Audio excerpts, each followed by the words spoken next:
নমস্কাৰ এতিয়া বাতৰিৰ সৈতে ষ্টুডিঅ'ত মই প্ৰিয়ংকা প্ৰধানমন্ত্ৰী নৰেন্দ্ৰ মোদীৰ মন কি বাত অনুষ্ঠান অনুষ্ঠিত হৈ আছে আমি পোনপটীয়াকৈ লৈছো মন কি বাতৰ মাজলৈ बड़े बड़े आयोजन सब बंद है। अभी आगे और भी कई पर्व आने वाले हैं। अभी ईद है, शरद पूर्णिमा है, वाल्मीकि जयंती है, फिर धनतेरस, दिवाली, भाई दूज, छठी मैया की पूजा है, गुरु नानक देव जी की जयंती है। कोरोना के संकट काल में हमें संयम से ही काम लेना है, मर्यादा में ही रहना है। साथियों, जब हम त्योहार की बात करते हैं, तैयारी करते हैं, तो सबसे पहले मन में यही आता है कि बाजार कब जाना है, क्या क्या खरीदारी करनी है। खासकर बच्चों में तो इसका विशेष उत्साह रहता है कि इस बार त्योहार पर नया क्या मिलने वाला है। त्योहारों की ये उमंग और बाजार की चमक एक दूसरे से जुड़ी हुई है।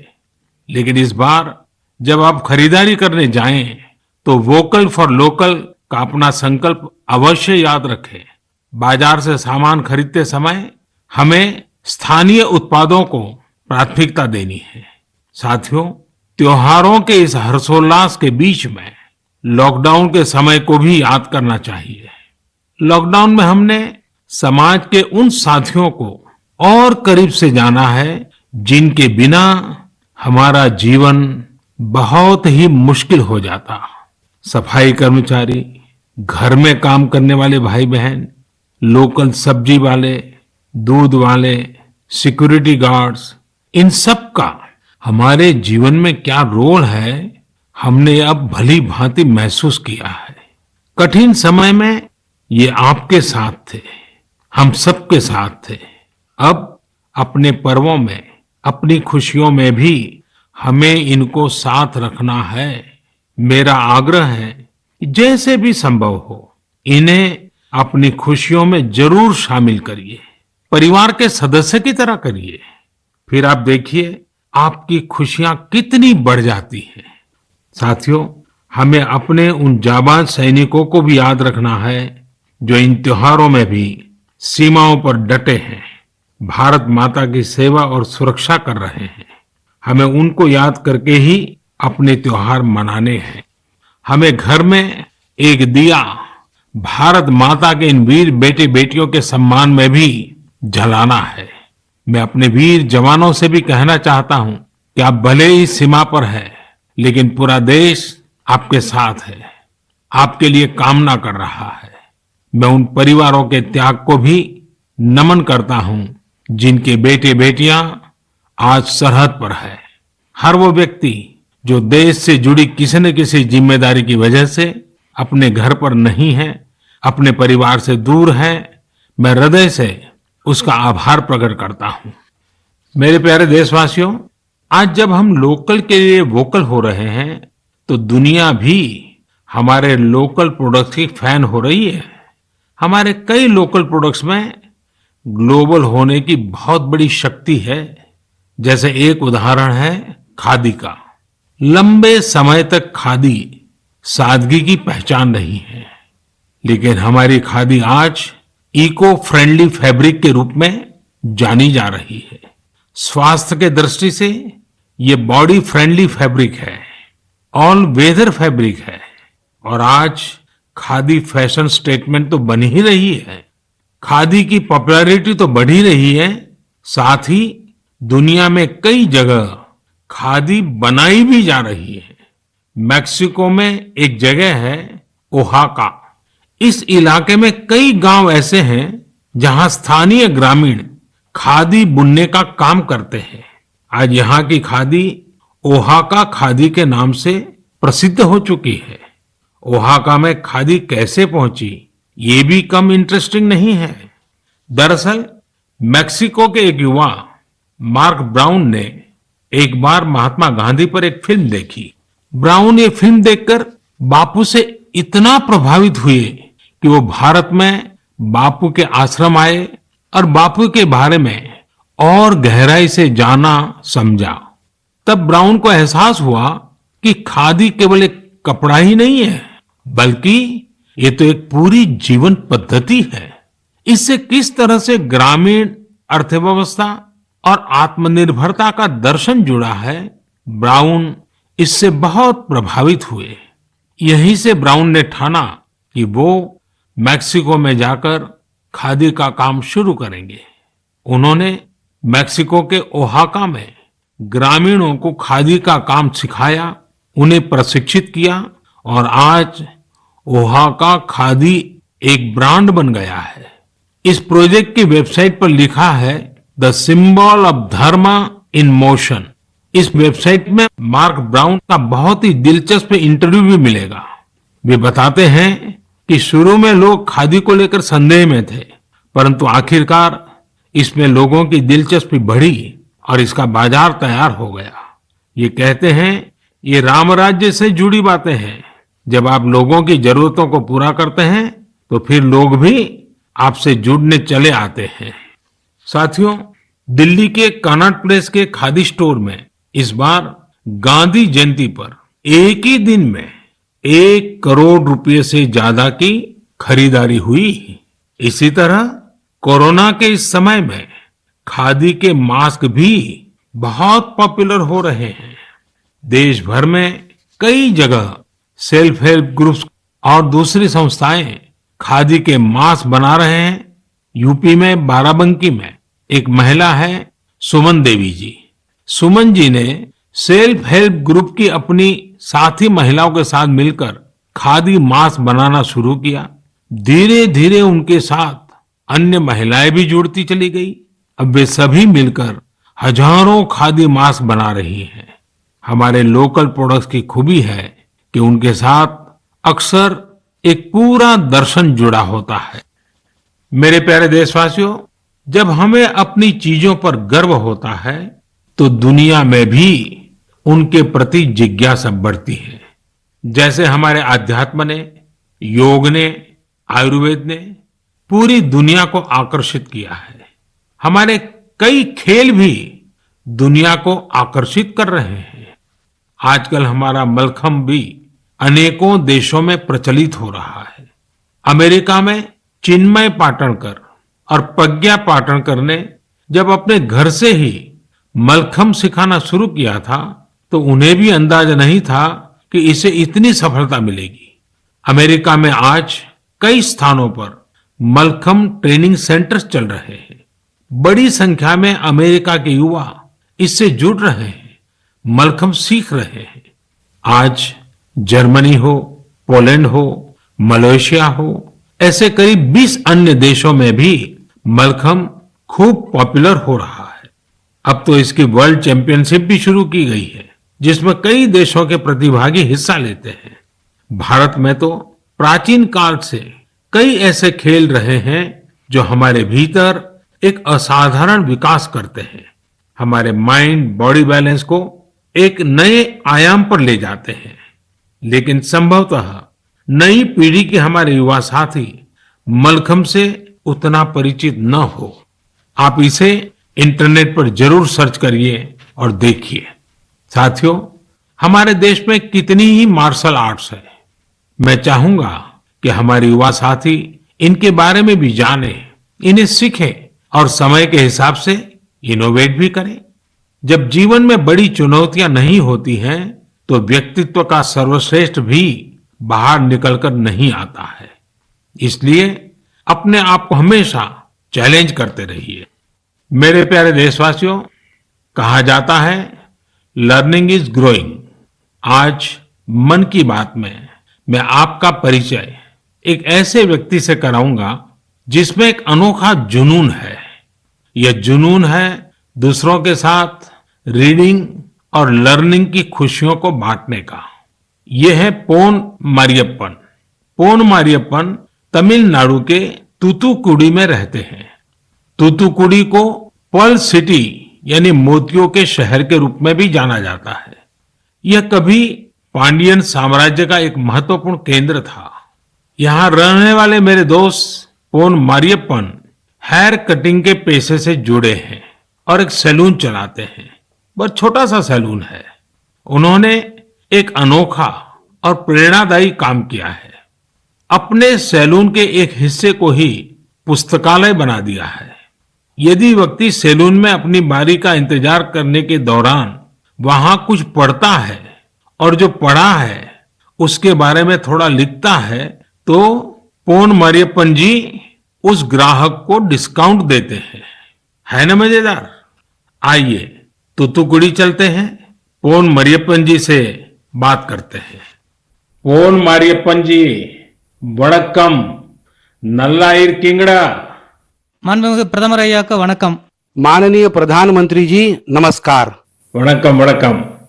உங்களுக்கு இந்த லைப்ரரி ஐடியா எப்படி வந்ததா?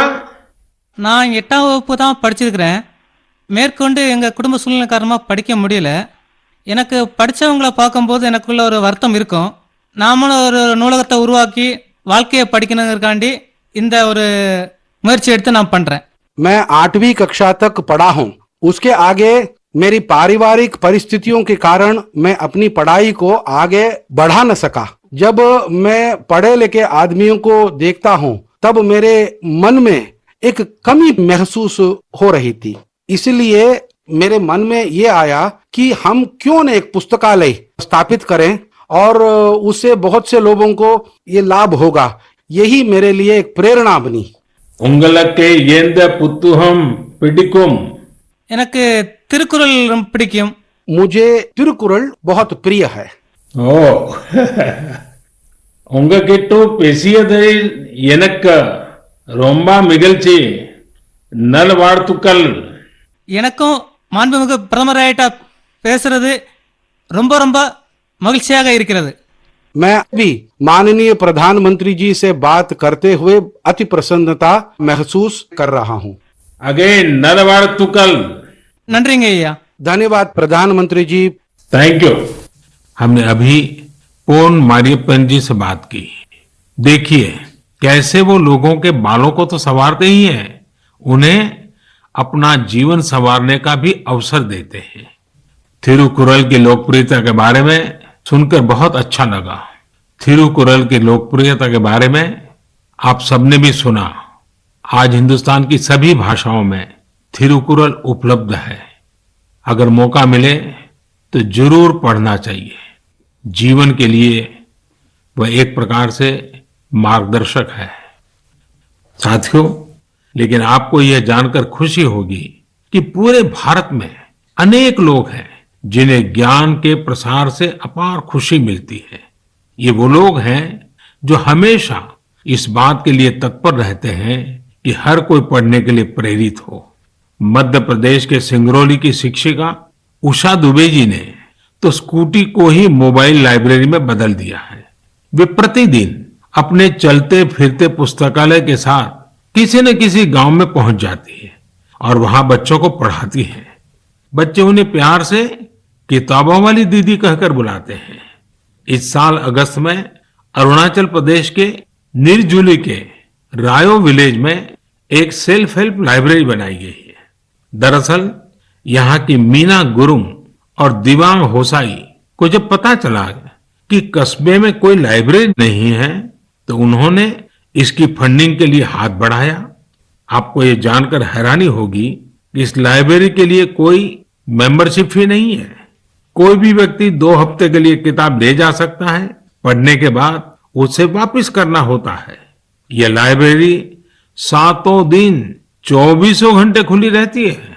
आस पड़ोस के अभिभावक यह देखकर काफी खुश हैं कि उनके बच्चे किताब पढ़ने में जुटे हैं, खासकर उस समय जब स्कूलों ने भी ऑनलाइन क्लासेस शुरू कर दी है। वहीं चंडीगढ़ में एक एनजीओ चलाने वाले संदीप कुमार जी ने एक मिनी वैन में मोबाइल लाइब्रेरी बनाई है।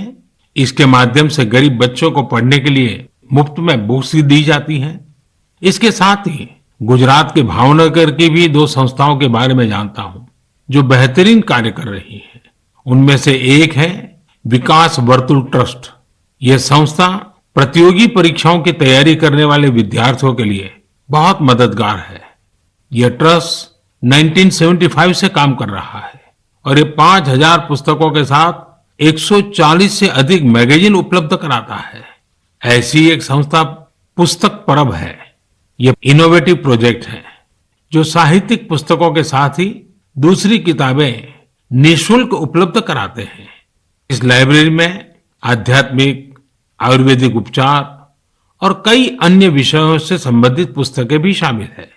यदि आपको इस तरह की और प्रयासों के बारे में कुछ पता है तो मेरा आग्रह है कि आप उसे सोशल मीडिया पर जरूर साझा करें। ये उदाहरण पुस्तक पढ़ने या पुस्तकालय खोलने तक ही सीमित नहीं है, बल्कि यह उस नए भारत की भावना का भी प्रतीक है जिसमें समाज के विकास के लिए हर क्षेत्र और हर तबके के लोग नए नए और इनोवेटिव तरीके अपना रहे हैं। गीता में कहा गया है, न ही ज्ञानेन सदृशम पवित्र मिह विद्यते, अर्थात ज्ञान के समान संसार में कुछ भी पवित्र नहीं है। मैं ज्ञान का प्रसार करने वाले, ऐसे नेक प्रयास करने वाले सभी महानुभावों का हृदय से अभिनंदन करता हूं। मेरे प्यारे देशवासियों, कुछ ही दिनों बाद सरदार वल्लभ भाई पटेल जी की जन्म जयंती 31 अक्टूबर को हम सब राष्ट्रीय एकता दिवस के तौर पर मनाएंगे। मन की बात में पहले भी हमने सरदार पटेल पर विस्तार से बात की है।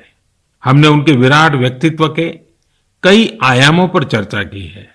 बहुत कम लोग मिलेंगे जिनके व्यक्तित्व में एक साथ कई सारे तत्व मौजूद हो। वैचारिक गहराई, नैतिक साहस, राजनीतिक विलक्षणता, कृषि क्षेत्र का गहरा ज्ञान और राष्ट्रीय एकता के प्रति समर्पण भाव। क्या आप सरदार पटेल के बारे में एक बात जानते हैं जो उनके सेंस ऑफ ह्यूमर को दर्शाती है? जरा उस लौह पुरुष की छवि की कल्पना कीजिए जो राजे रजवाड़ों से बात कर रहे थे, पूज्य बापू के जन आंदोलन का प्रबंधन कर रहे थे, साथ ही अंग्रेजों से लड़ाई भी लड़ रहे थे, और इन सब के बीच भी उनका सेंस ऑफ ह्यूमर पूरे रंग में होता था। बापू ने सरदार पटेल के बारे में कहा था, उनकी विनोदपूर्ण बातें मुझे इतना हंसाती थी कि हंसते हंसते पेट में बल पड़ जाते थे। ऐसा दिन में एक बार नहीं, कई कई बार होता था। इसमें हमारे लिए भी एक सीख है, परिस्थितियां कितनी भी विषम क्यों न हो, अपने सेंस ऑफ ह्यूमर को जिंदा रखिए। यह हमें सहज तो रखेगा ही, हम अपनी समस्या का समाधान भी निकाल पाएंगे। सरदार साहब ने यही तो किया था। मेरे प्यारे देशवासियों, सरदार पटेल ने अपना पूरा जीवन देश की एकजुटता के लिए समर्पित कर दिया। उन्होंने भारतीय जनमानस को स्वतंत्रता आंदोलन से जोड़ा। उन्होंने आजादी के साथ किसानों के मुद्दों को जोड़ने का काम किया। उन्होंने राजे रजवाड़ों को हमारे राष्ट्र के साथ एक करने का काम किया। ये विविधता में एकता के मंत्र को हर भारतीय के मन में जगा रहे थे। साथियों, आज हमें अपनी वाणी, अपने व्यवहार, अपने कर्म से हर पल उन सब चीजों को आगे बढ़ाना है जो हमें एक करे, जो देश के एक भाग में रहने वाले नागरिक के मन में दूसरे कोने में रहने वाले नागरिक के लिए सहजता और अपनत्व का भाव पैदा कर सके। हमारे पूर्वजों ने सदियों से यह प्रयास निरंतर किए हैं। अब देखिए, केरल में जन्मे पूज्य आदि शंकराचार्य जी ने भारत की चारों दिशाओं में 4 महत्वपूर्ण मठों की स्थापना की। उत्तर में बद्रिकाश्रम, पूर्व में पुरी, दक्षिण में श्रृंगेरी और पश्चिम में द्वारिका। उन्होंने श्रीनगर की यात्रा भी की। यही कारण है कि वहां एक शंकराचार्य हिल है। तीर्थाटन अपने आप में भारत को एक सूत्र में पिरोता है। ज्योतिर्लिंगों और शक्तिपीठों की श्रृंखला भारत को एक सूत्र में बांधती है। त्रिपुरा से लेकर गुजरात तक, जम्मू कश्मीर से लेकर तमिलनाडु तक स्थापित हमारी आस्था के केंद्र हमें एक। এয়া আছিল প্ৰধানমন্ত্ৰী নৰেন্দ্ৰ মোদীৰ মন কী বাতৰ পোনপটীয়া সম্প্ৰচাৰ আৰু আছে বাতৰিখিনি তাৰ আগতে ল'ব লাগিব এটা সৰু বিৰতি।